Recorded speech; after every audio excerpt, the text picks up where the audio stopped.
Welcome to Pints with Aquinas. My name is Matt Fradd. If you could sit down over a pint of beer with the big man and ask him any one question, what would it be?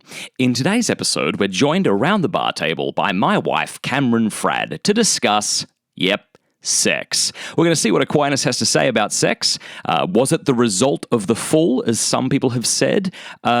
Is it meritorious, or is it bad, or is it neutral? He has a lot of cool stuff to say. And in addition to that, we talk about John Paul II's Theology of the Body and much else besides. If you have young kids around, do not let them listen to this episode, at least until you've listened to it first, all right? Oh, and by the way, before I forget, I've created a new podcast called Bible History. There's about 300 and something episodes. We're not that far ahead yet, but that's how many episodes I plan on doing from Genesis to Revelation. It'll help you and your kids familiarize yourselves with Holy Scripture. It's 100% free and it's available right now. So go check it out, Bible History. I will do my best to put a link up in the show notes, but if you just go to your podcast app and type Bible History Fradd or something, you'll find it there. And a big thanks to my patrons at Pints with Aquinas for making that possible. All right, here's the show.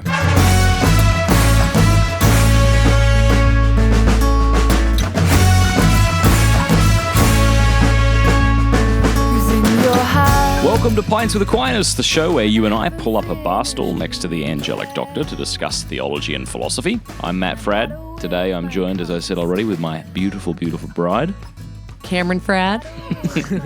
We've been drinking wine and whiskey. Hey, and we have the same last name. That's so It's cool. incredible. That's why I wanted you on the show. I just thought it was such an amazing coincidence. I love it. Do you know, it has not been my last name my whole life. It's only been for the last almost 12 years. That's crazy because that's when I got married to you. Oh, What do you think about women who don't take their husband's last name? I feel like if you have a profession, like you're a famous singer or something, or, I don't know, doctor or something, I feel like if you have a profession where you're like, okay, no, everyone already knows me by this name, I'm going to stick with it. But no, I think there's something about becoming a new person. Like to the kids, I said Cameron Mater. They have no idea who she is. Like they only know me as Cameron Fradd. Like I've taken on a whole new Identity, yeah. That's because of your relationship? Yeah. I totally agree. Yeah. I'm really glad you took my name, and I would have been super emasculated and offended if you didn't, so thank you. Yeah, you're welcome. So we were having sushi tonight. It was delicious. And then what did we do? It wasn't as good as San Diego, though. We really missed Nothing San is Diego better than San Diego. Sushi. And then we decided to be practical on our date, so we pulled out a planner. We are two of the least organized people on the planet, I think. That's probably true to story, say. Yep. So we pulled out a planner and we talked about our goals and what we want to do next. And then we went to Home Goods and bought me stuff to help organize so I can get our bills paid. And when you said, why aren't you coming with me to Home Goods, I said... Because you'd grow ovaries? Correct, because it's a super feminine store, yes. So you went over to... Best Buy. Which seems way more manly. I guess. Was it was kind of a waste of time. Oh. Yeah. What about that other store that was over there? What else? There was Dick's. That kind of sounds like a manly store. Wow. This is my wife, ladies and gentlemen. I've been trying to keep it classy for 3 years. I bring her on one night. It's not my fault. That's actually the name of the store. I didn't create the name of the store. Yeah, if anyone's thinking of anything other than a man's name, it's the problem's with you. Do you understand what I'm saying? Yes. Yeah. You could dress her up, but you can't take her out. So I know that you have been... so my wife, for those of you who aren't aware, runs a really beautiful podcast for women. It's called Among the Lilies. And your tagline is for women who are tired of pretending and are ready to be real. And say a word about that and about this, you know, how you and others, you've had like Jackie Francois or Lisa McLaughlin talking about sex and stuff. Yeah, so I love it. It's pretty great. It's basically, I started it because I couldn't find a podcast like it. I just wanted women being authentically real and honest, and in the Catholic world especially, when I searched for that, there was like Catholic coffee talk, and it was like, oh, ladies, I'm just going to be really real. I've been a bad wife this week and a bad mom. I didn't mop my floors. And I just don't like that. I really wanted to punch that woman in the face and be like, oh my goodness, do you have no idea that people have real problems and are struggling with real things, not their stupid floors? Yeah, and it just kind of made me angry, and I wanted something that wasn't there, and I just felt the Lord kind of calling me to do it. Like, hello, Cameron, I've given you the gift of gab, and there's a microphone in the basement. You might as well use it. And it's just been really beautiful. I feel like doing the episodes has really blessed me, just taking an hour out of my week to sit down and have a chat with an amazing, beautiful, holy woman that I wouldn't make the time for necessarily. Like, a lot of these women are real life friends, and I am just so busy being a mom. I wouldn't necessarily sit down and have an hour-long heart-to-heart. So it's been such a gift. And then yeah, I've just gotten to chat with so many amazing, beautiful women. And a lot of us are extremely passionate about the theology of the body. And I actually just reposted something today. There was I think the only other guy I've had on the show besides Matt is a priest, and he's from Haiti, and he's so beautiful. But I was talking about how Father Lewis, shout out. Should we tell the embarrassing story? Wait, what? I don't know this. You know the story in San Diego? Yes, do it. It's We had Father Lewis over for dinner, and Father Lewis is a holy priest from Haiti. And the two of us had spoken at Steubenville conferences in the past, and I said to Father Lewis, all right, here we go. I'm an idiot. All right, I'm an idiot. You're not. I thought that Haiti was in Africa, okay? Fair enough. You're not from North America, so I feel like that's fair. Go ahead. Continue. Okay, I appreciate that. So I looked at him and said, Father, how far would you say... How far would you say Haiti is from Uganda? And he looked at me and said, oh, I don't know. It's a long way. And I said, oh, yeah. The father was charitable enough not to just chalk up my stupid comment to my stupidity. He assumed I knew where Haiti was and was just asking a very interesting question. So it would be like me. It'd be like someone saying to me, Matt, how far is London from Sydney? And you thought London, England was in Australia or something. And I said, oh, golly, I don't know. I mean, it's bloody far, but it's, I don't know. Anyway, that was my embarrassing story. So you had Father Lewis on. Yes, and he was so beautiful. And I just tweeted something out today about how, like, when men get women wrong, they get them so wrong and they don't understand. And hence, like, the Me Too movement and all of this stuff, right? Where women are mistreated by men and misunderstood. And but I'm like, but when they get it right, like John Paul the Great, he got women way more than I think even women get themselves. And this Father Lewis is like this. And I was like, he understands a woman's heart, I think, even greater than a lot of women do.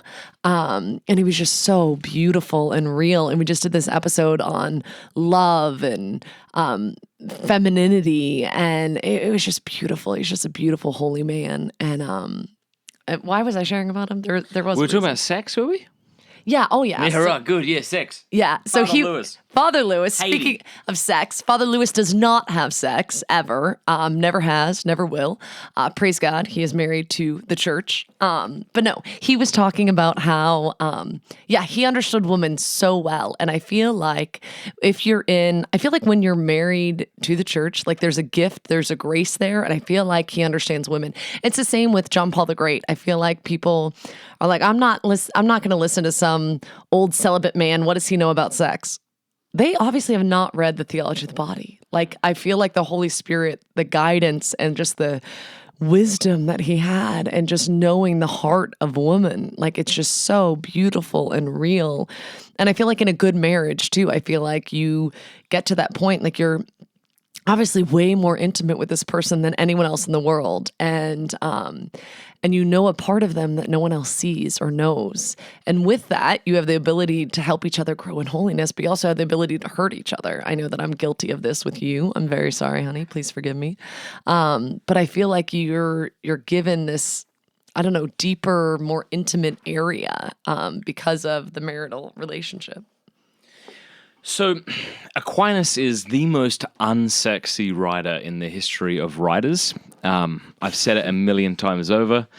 Augustine is beautiful like a garden is beautiful. Aquinas is beautiful, at least when he writes the Summa Theologiae, like a legal document is beautiful. Now, that sounds like I'm mocking him, but I actually do mean it. I think you and I were reading over a legal document when we bought our house, and there's something beautiful to it in that it's very unambiguous.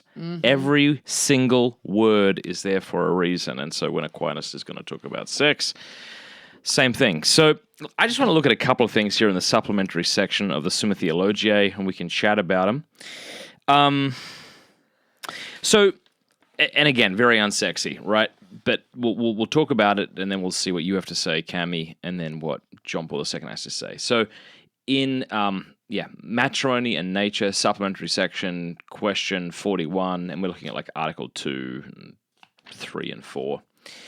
Well, the first question, like he's answering here in the third article, is whether the marriage act is always sinful. So, like, we have to keep in mind that there were heretics, and still are perhaps, who held to this view that the sexual act is a sinful act. So let's just quickly get his answer. And what I love is how succinct he is. So a syllogism is like an argument that has two premises and a conclusion. It's like saying all men are mortal, Socrates is a man, therefore Socrates is mortal. And he does this so well here. So he says, no sin is a matter of precept, but the marriage act is a matter of precept. Therefore, it is not a sin. I love it. He says, if we suppose the corporeal nature to be created by the good God, we cannot hold that those things which pertain to the preservation of the corporeal nature and to which nature inclines are altogether evil. Wherefore, since the inclination to beget an offspring, whereby the specific nature is preserved, is from nature, it is impossible to maintain that the act of begetting children is altogether unlawful, so that it be impossible to find the mean of virtue therein, unless we suppose, and I love how intense Aquinas gets here, because Aquinas never gets intense. So when he uses language like this, it's like, it means a lot. It's like a father. Unfortunately, I'm not this sort of father. It's like a father who never raises his voice, and then he does.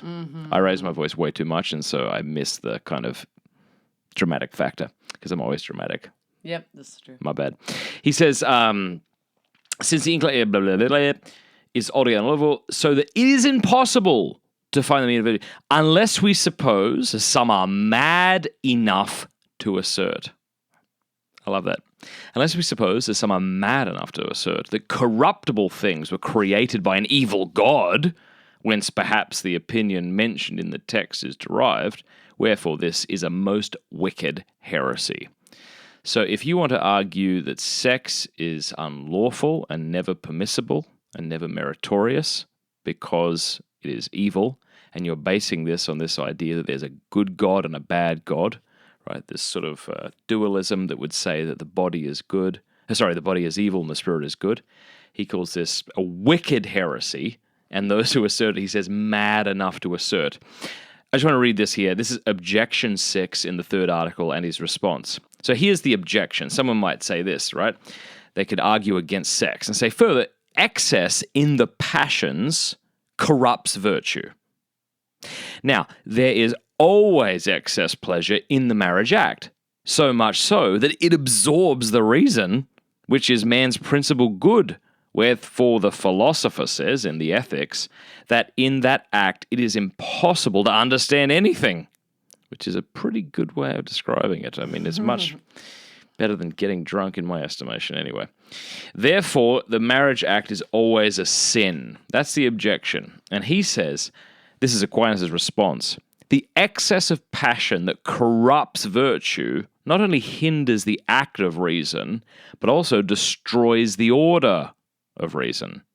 The intensity of pleasure in the marriage act does not do this, since although for the moment man is not being directed, he was previously directed by his reason. So in other words, like the sexual act can come about prior to the point of ecstasy. So surely, like at the point of ecstasy, okay, I'll grant you, it's not like the reason's fully on board there, and yet it was reason that directed the man and the woman to this act, and that this act is good, and if you say it's inherently evil, then you're committing a wicked heresy because you're submitting to this sort of dualistic idea that the body's always bad. All right, just a few thoughts.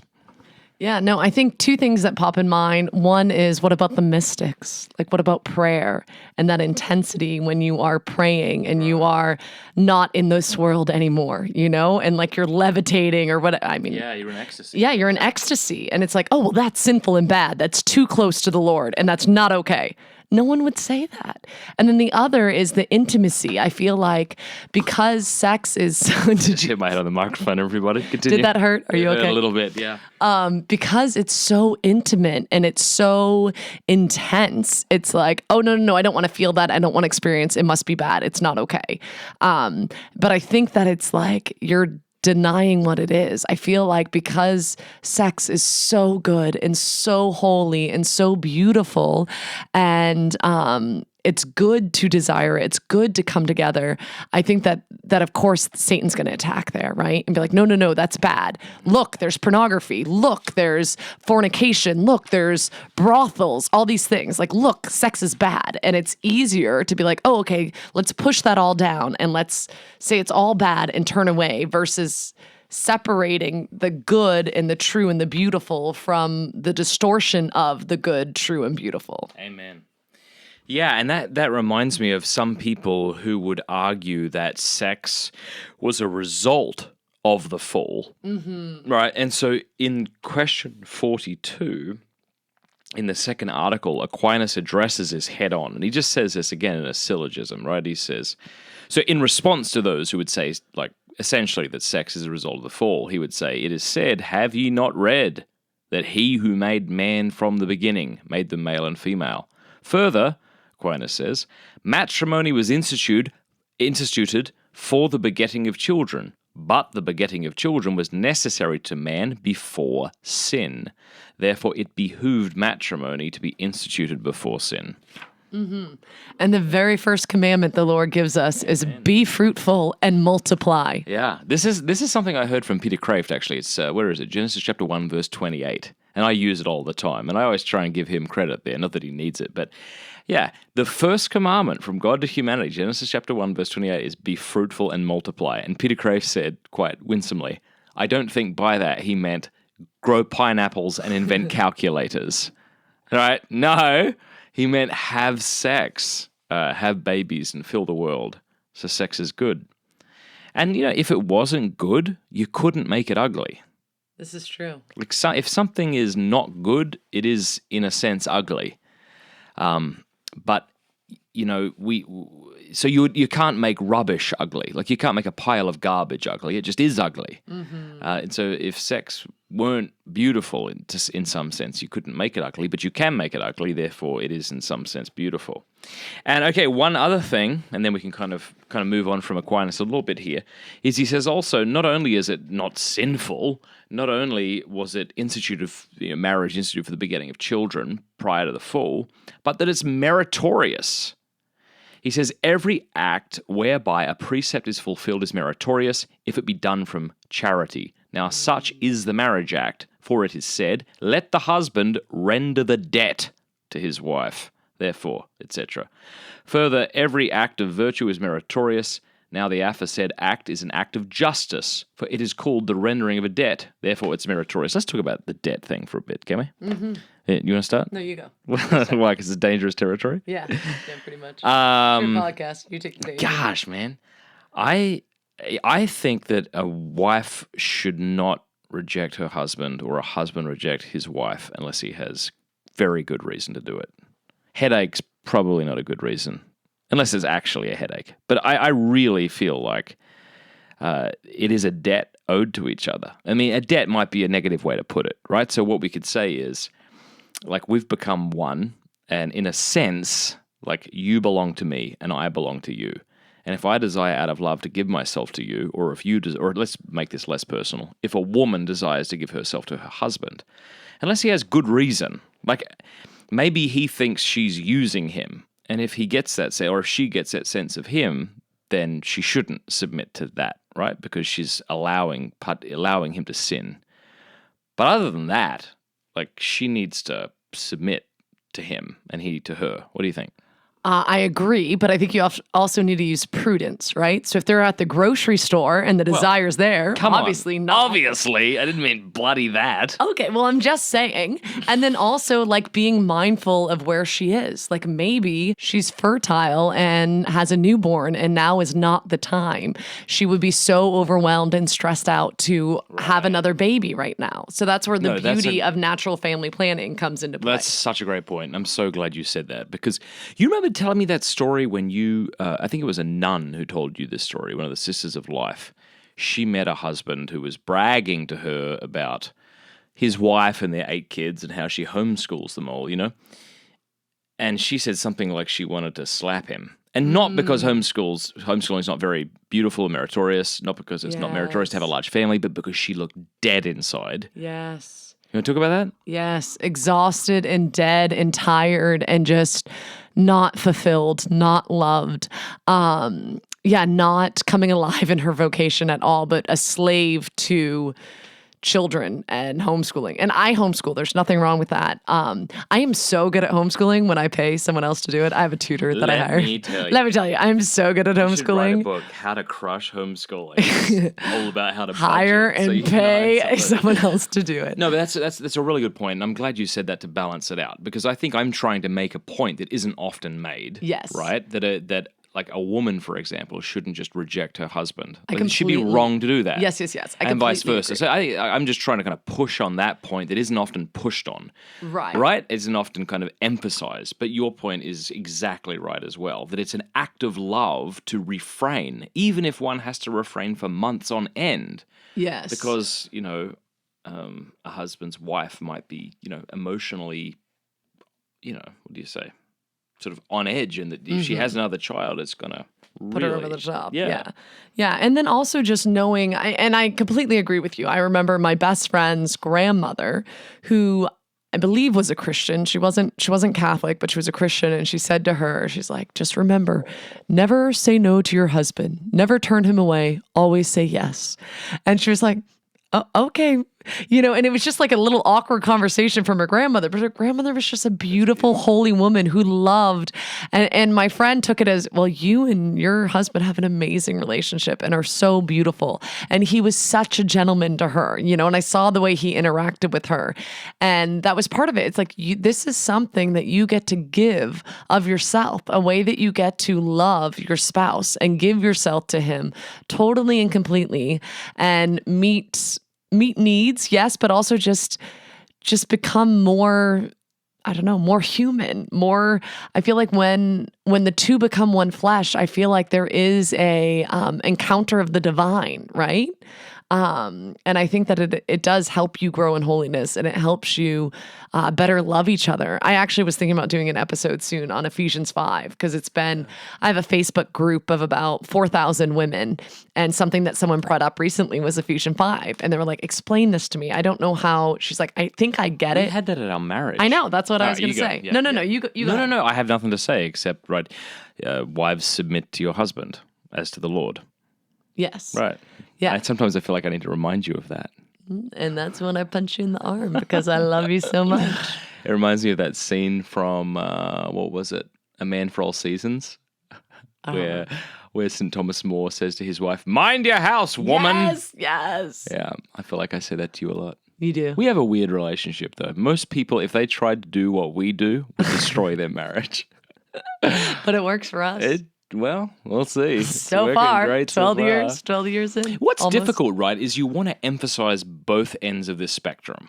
I'm getting back to what I said a moment ago. Wait, can we go through Ephesians 5 first before we do that? So let me get the Bible. Okay, well, you can get the Bible, but let me just sum it up, kind of. Okay, so it says, husbands, love your wives as Christ loves the church. Women, love, you can read it word for word. This is why I needed to get the Bible. Women, hey, y'all women. No, go. Y'all ladies, listen up. You are to submit to your husbands. And you can read the word for word. So this is from the New Jerusalem Bible. Sometimes it's nice to get a different sort of translation. Husbands should love their wives just as Christ loved the church and sacrificed himself for her, to make her holy by washing her in cleansing water with a form of words, so that when he took the church to himself, she would be glorious with no speck of wrinkle or anything like that, but holy and faultless. In the same way, husbands must love their wives as they love their own bodies. For a man to love his wife is for him to love himself. A man never hates his own body, but he feeds it and looks after it. And that is the way Christ treats the church, because we are part of his body. This is why a man leaves his father and mother and becomes attached to his wife, and the two become one flesh. I love this bit. This mystery has great significance, but I'm applying it to Christ and the church.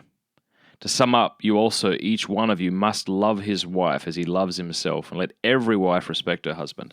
All right, where's the bit that most people object to is yeah. wives should be submissive or subject to their husbands. Wives should be subject or submissive to their husbands as to the Lord, since as Christ is the head of the church and saves the whole body, so is a husband the head of his wife, and the church is subject to Christ, so should wives.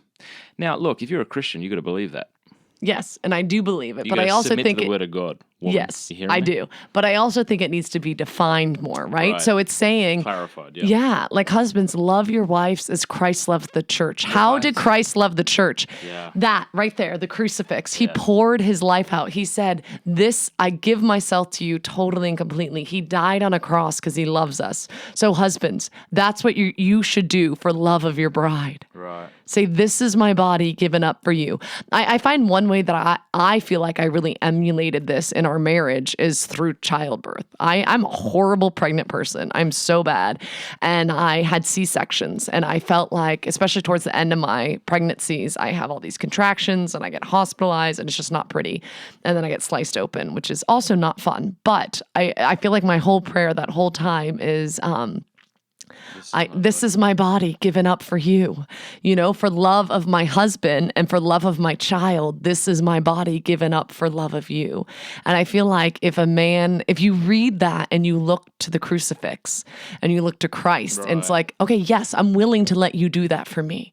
Even though that's really hard to accept, like you're going to love me so much that you're willing to die. Right, exactly. And this is what I think a lot of women miss. Like maybe you're a woman who's been in relationships with men who have abused you or walked over you or have, taken advantage of you.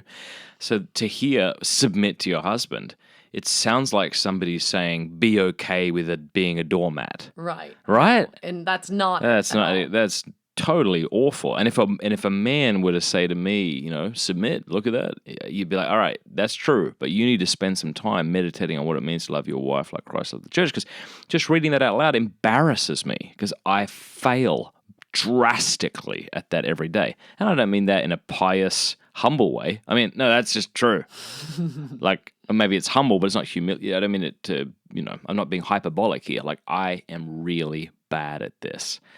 But then I suppose it's also true that if I love you like Christ loved the church, and when I do, you probably find it a lot easier to submit to me, don't you? Oh, yeah, definitely. Yeah, definitely. When I can see that it is the good of our family and the good of our marriage, and that is the...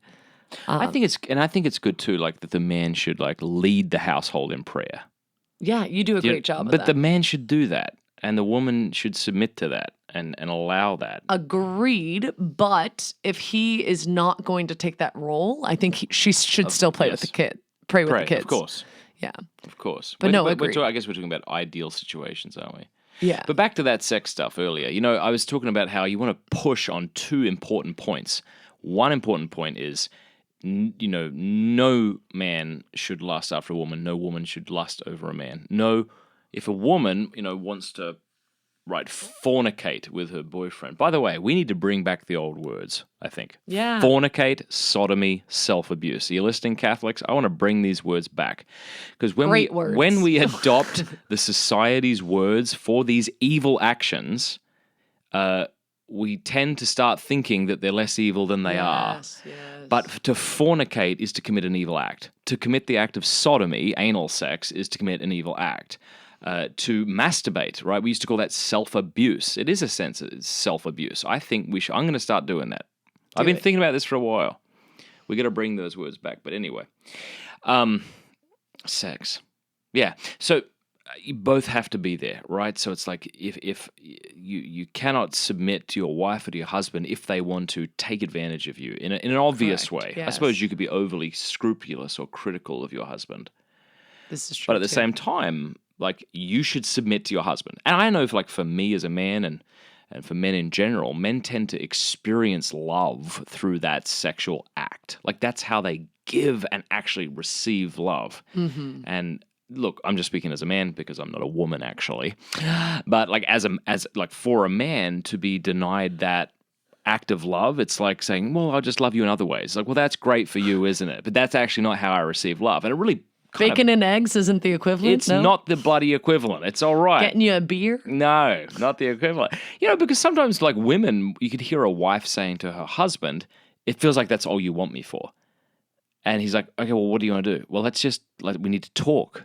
And then the husband could just as easily turn around and say, well, it feels like that's all you want me for. Mm-hmm. You just want me to be kind of like your girlfriend, and you just get to kind of chat. Divided. Yeah. Like, do you see what I'm saying? I feel like the thing that's hard is when a marriage is when there's some tension there. I feel like the female in most marriages are like, okay, we need to talk this out and then we can be physical. Right. And the husband's like, we just need to have sex and then we'll be able to talk all about it. And I think both of them think, okay, we just need to come together first. And then I think they're both right in some aspect, but it's like, no, I need you to do this first. No, I need you to do this. And so it's that give and take of like, okay, we need to come together. We do need to connect. We need to do it verbally and physically. Absolutely. So how can we make this happen? In your experience, because you've done these different podcasts that you call Everything You Want to Know About Sex, but we're too afraid to ask, and you've interviewed women who have suffered like abuse in the past or have struggled with pornography themselves or couldn't even consummate the marriage until years after because they couldn't open and these sorts of things.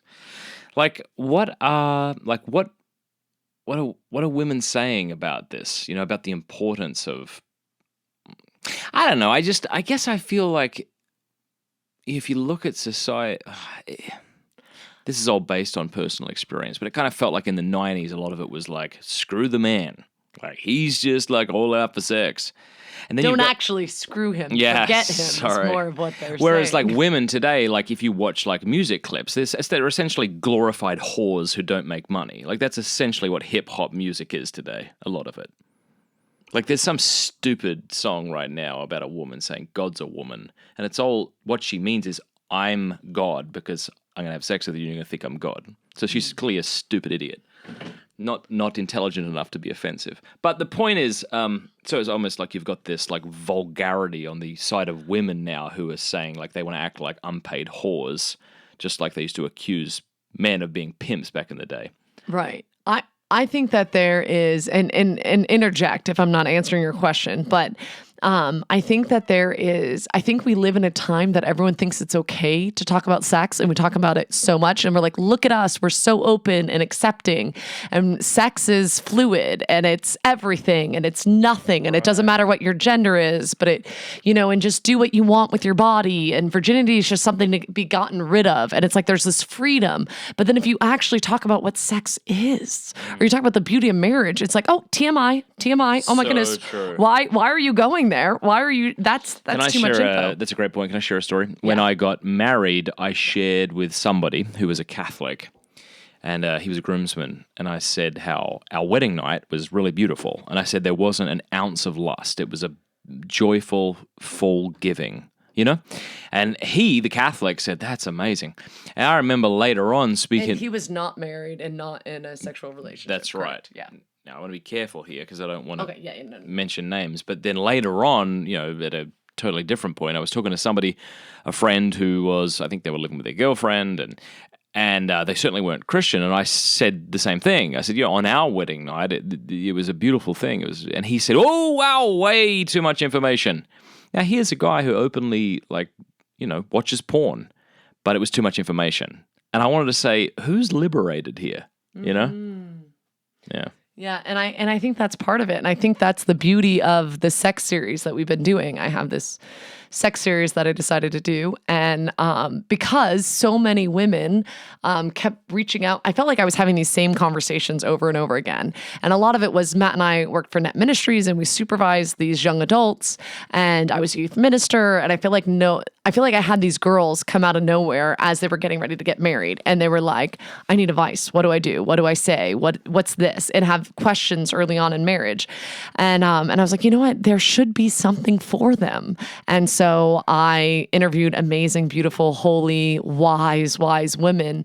And it's been really beautiful. I thought I did this series for newlyweds. That was like my intention. But it's actually blessed so many women.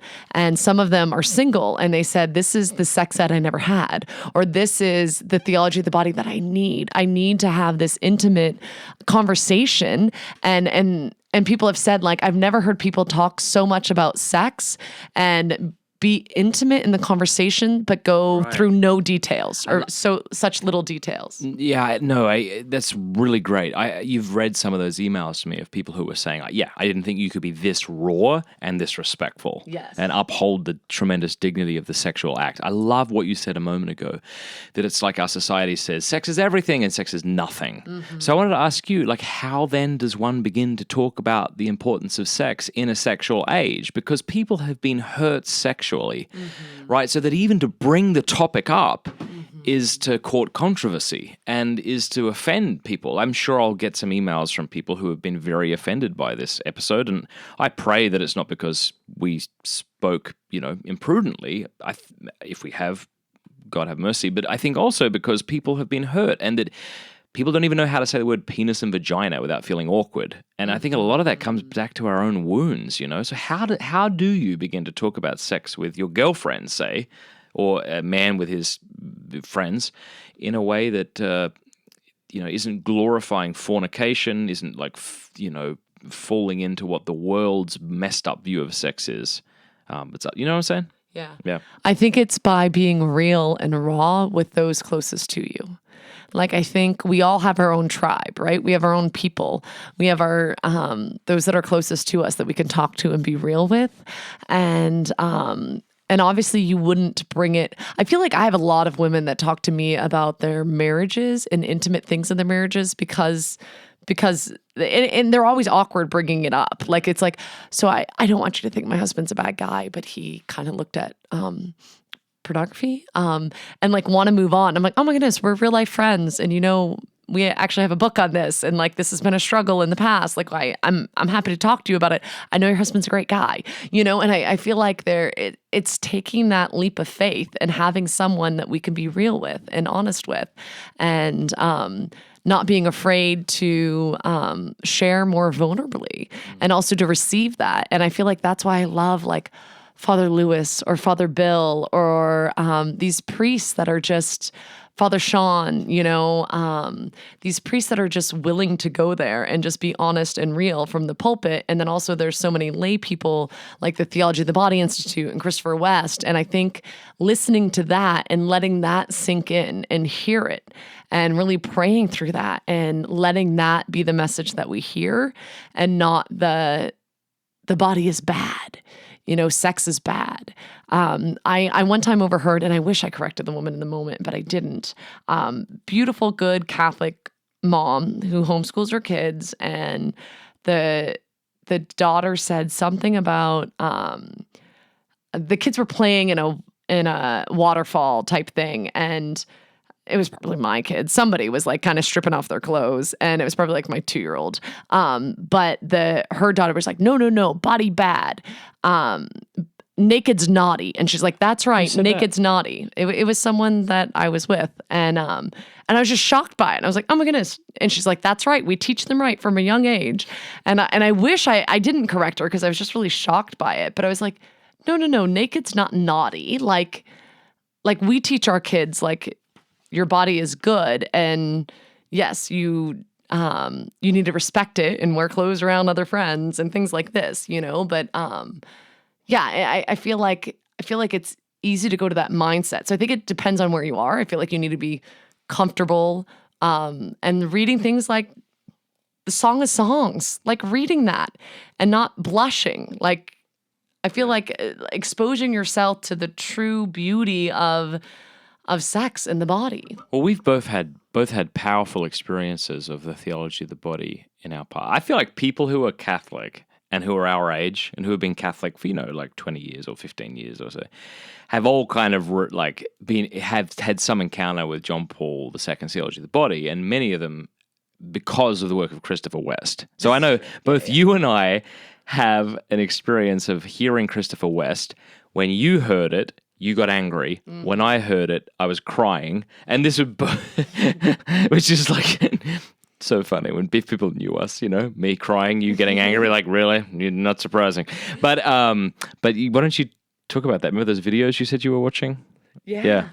Yeah, so I was 19 years old, and I was a missionary in Canada, and there was these VHS tapes to tell you how old I was, and they just said Theology of the Body, and I put it on. I was up sick late one night, and I was like, oh, I'll see what this is, and I was like, oh my goodness, what is this? There's all these naked pictures. What is this? And I just turned it off because I was kind of embarrassed, and I was like, oh my goodness. And so the next day I asked someone, I'm like, hey, where did those movies come from? And like, oh, Father brought it over. I'm like, the priest brought those videos? I don't know if... Explain that the naked pictures weren't like actual photographs. No, they were beautiful artistic paintings and marble statues. It was beautiful. Just my mindset wasn't in a spot to see it. Doesn't that say so much? Yeah, right? I saw it as naked and naughty and bad. So the next night I put him on again, and I watched, and it was this guy talking about the theology of the body. It was Christopher West, and he just went on the beauty of the body and how we see God in and through the naked body. And as he went on, I was furious, and I was like, "What the heck? Where was this 5 years ago?" Like I very much was a product of my culture, and I found my worth in my body, but not in my body the way that he saw my body or the way he was talking about the body, but by how much I could get guys to look at me, just not the right mindset at all. And I was angry and I was furious, and I was like, why did no one explain this to me? Like this isn't fair. And I spent the next, 3 nights. I was up all night watching these videos, and it was like early on with his talks. And I was just so moved. And I was like, why does no one know this? And so I felt like I took it on as my mission to try to explain. And I knew nothing, but I was 19, so I thought I understood everything. Therefore, I'm more of an expert than Christopher West on the theology of the body because I'm 19 and I listened to his talk, right?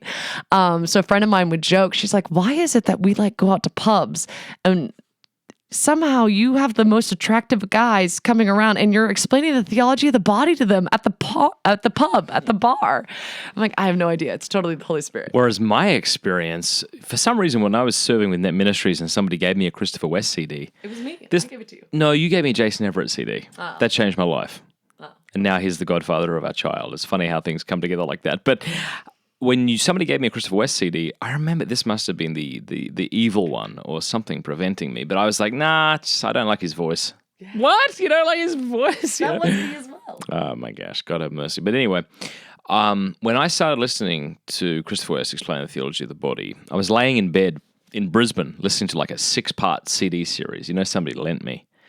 I was laying in bed crying because I couldn't remember hearing anything so beautiful before. Mm-hmm. I've had this experience a number of times. Speaking of sex and John Paul II, when John Paul II was a cardinal, Karol Wojtyła, he wrote a book called Love and Responsibility. Mm-hmm. Towards the end, he's talking about the sexual act, and he says a really beautiful thing that I know some of our listeners are going to be aware of, and some of them aren't, because we have, of course, many wonderful evangelical listeners and people perhaps who've never heard of the theology of the body. But the Pope said that the husband should take the curve of arousal and the differences in the curve of arousal between man and woman into consideration, and that one practical way that he can love his wife is to lead her to climax. He doesn't stop there. Imagine if most of the world knew this. They would fall over because they thought the church was anti-sex. Here's the Pope not only saying that a husband should love his wife, and one of the ways he can do that in the sexual act is to lead her to climax. He says, but whenever possible, they should orgasm at the same time. That's John Paul II. That is Karol Wojtyła. And he then says, not out of hedonistic reasons. In other words, this isn't out of hedonism, like a desire for pleasure. This is altruism. What he means is the reason I want this for my wife is for her good, right? Not for my good only, but to will the good of the other as other, which is just a beautiful thing. I love that so many feminists yell things. And I think the true nature of the word feminism, I also am a feminist to mean, to love, to think that women have great dignity and all these things and have rights and all this stuff. But I think that so many people today are like, okay, no. I'm not listening to some old celibate man in Rome tell me what to do. Like, keep your rosaries off my ovaries or all these things they shout, right? And it's like, I'm sorry, did you hear what he just said? He was just saying that your lover should lead you to climax at the same time as him. He's helping improve your sex life. Like, listen, this is amazing and beautiful and good. It's not, no, sex is bad now. Which I feel like I guess, I don't know if you were raised with that. I was raised with that. Like, I was raised with sex is bad, don't do it. You weren't? Not at all. Yeah. No, not at all. People are going to misunderstand what I'm about to say. And they're going to get offended. But for the rest of you, I feel like my parents were so great. Oh, they are. I feel like they would have done me more of a disservice if they had have been the puritanical type who freaked out and never spoke about the body and said sex is bad, than the way they are. I mean, my parents are like pretty open about how much they love each other. It's really kind of great. Like, even as a kid, my mum might say, your father and I go away for the weekend, so if you know what I'm saying. And we're like, oh, for goodness sake, I know what you're saying. Shut up. It's really gross. Or, they would joke about those sorts of things, Now, they made mistakes for sure, when they would perhaps buy me movies that were inappropriate, or they would be aware of me looking at things that I shouldn't be looking at, and they didn't freak out about those things, and when they really should have corrected me sternly. But hey, all parents make mistakes. We're parents. I make mistakes every day. So this isn't me kind of trying to make my parents feel bad or say stuff about my parents, but they really did set an example. So I never had this idea that sex was bad at all. If I ever got the idea that sex was bad, it was from porn. Porn, Christopher West says, and he said this to me in a Denny's diner. I love Christopher West. And I really don't like when people crap on Christopher West. Can I just say that for a second? It's like people have this litmus test for what makes them an Orthodox Catholic. I'm against Lifetine. I'm against Christ. It's like, what have you done for the church exactly? Just you tell me that anyway, that's a whole other discussion. I love Christopher West. And we were at a Denny's diner and we were talking about pornography. And he said to me, and he came up with this on the spot.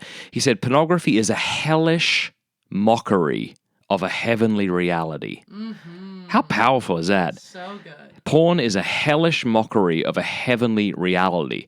So porn taught me that sex was bad. I mean, the whole point is it's like illicit and dirty and bad. Where did I get those ideas from? It was from porn. For all its quote-unquote exposure, it didn't show me enough. It allowed me to see through a keyhole, as it were, to this narrow vision of sexuality, where it was when I came into the church when I was 17 that I had my eyes opened and I was able to see it for what it was, at least to a greater degree. Mm-hmm. That's beautiful. That's so, so good. But yeah, I think for other people where and I interviewed a friend in this where it's like, sex is bad, don't do it till you get married. Okay, you're getting married, go do it. And it's like, wait, you told me this was a bad thing. Now I met the man I love and want to spend the rest of my life with, and now I'm supposed to do this bad thing? This doesn't make sense. Versus it's so good and it's so amazing and so beautiful and it's meant for the marriage act. Like you stand before all your families and your friends and you say, this is my body given up for you. I give myself to you totally and completely, and I want our love to be fruitful, and I will be faithful for you all the days of our lives. And then you say that with your body, it's just so beautiful and good and holy, and yeah. I'm trying to look for this one section. I remember I was reading about this on an aeroplane somewhere in the Summa Theologiae, and goodness, I'm not sure I'm going to be able to find it. But, Aquinas even went so far as to say that sex was more pleasurable before the fall. Oh, wow. Because our body and our emotions were in sync, So, not only does Aquinas say sex isn't bad, not only does he say it's meritorious and that it wasn't like a result of the fall, but he says, and not only does he say that the pleasure involved in copulation is,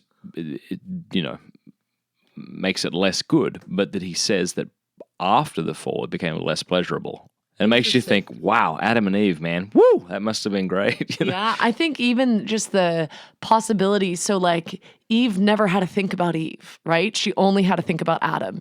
And she knew that Adam willed the good of her. And I feel like that's the beauty. I've heard that, like, sex is like a fine wine. It gets better with age. What's the saying? Sure, that's fine with me. I don't know. I butcher sayings all the time. But something about, like, as wine ages, it's more full body and delicious and yummy or something. I don't know. But that sex is the same. Like, the longer you are married, and I love seeing older couples that are just so madly in love, and you could see it, and they don't take themselves too seriously. And I think that they trust the other so much because they've loved them so well for so many years. I only have anecdotal evidence of this, but I've heard of people who have referenced sort of academic journals which have shown that, like, for a woman to be able to climax, she needs to be comfortable. Mm-hmm. Like, for a dude, like, there's not a lot going on in his mind, whereas for a woman, there's a million and one things going on in her mind. And if she's, like, self-conscious of how she looks, how she's perceived, whether she feels attractive, that's really going to get in the way. So all the studies I'm seeing is, like, if you want good sex, then marriage. Yes. Yeah. Agreed. So go get married. Guys out there, if you're, you saw a pretty girl, go ask her on a date, see how it goes, and then marry her. But we just have a beautiful message to give to the world here. And I really do think that it was George Weigel? Yeah, who said that John Paul II's Theology of the Body is a theological time bomb set to go off with dramatic consequences in the 21st century or something like that. I mean, it is the response to the quote-unquote sexual revolution, which was really a sexual devolution, which made us unhappy, unhealthy, and fragmented, Any final thoughts? Tell us a bit more about your podcast and how ladies in particular can find it. Yeah, it's called Among the Lilies, so you can check it out there. I have all sorts of topics and interviews, and there's actually quite a lot of guys that listen to. I think they mean like you and me episodes. But you have to be a really manly guy to listen. I don't know why, but the guys I've met are like covered in tats and have these huge beards. I'm like, dude, love the podcast. It's great. And I'm like, you were so not who I had in mind when I was recording. But it's really beautiful and awesome. And these women are really real. And we get into a lot of topics and issues, and we talk about sex, and we talk about natural family planning, and we talk about anxiety and postpartum, and just all sorts of struggles in life, and it's just being really real. So feel free. There's an Instagram, among_the_lilies. There's a Facebook group called Among the Lilies. 4,000 women.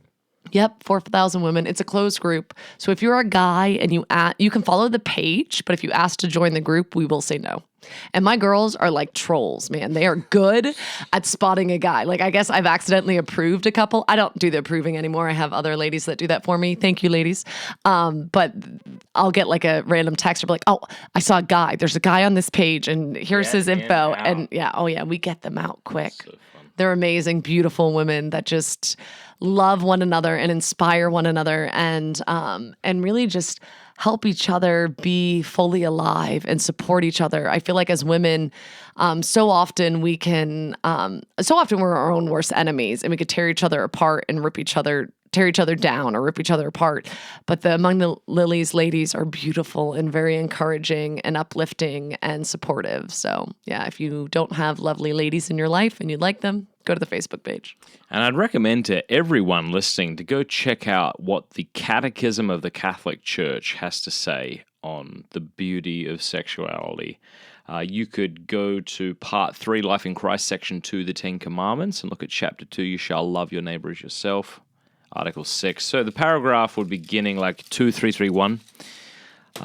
That's where you want to start, and it's just a powerful read. Honestly, just pour yourself a cup of coffee and just spend 15 minutes reading through this, and I think you'll be really blessed by it. was going to say severely blessed, but that sounded a bit weird. I also think if there's anything that we said that's offended you or upset you, I would really take it to prayer before emailing. Feel free to bombard Matt with hate mail. But before that, I would really just take it to prayer and say, Lord, what in this is making me angry? What in this is making me upset?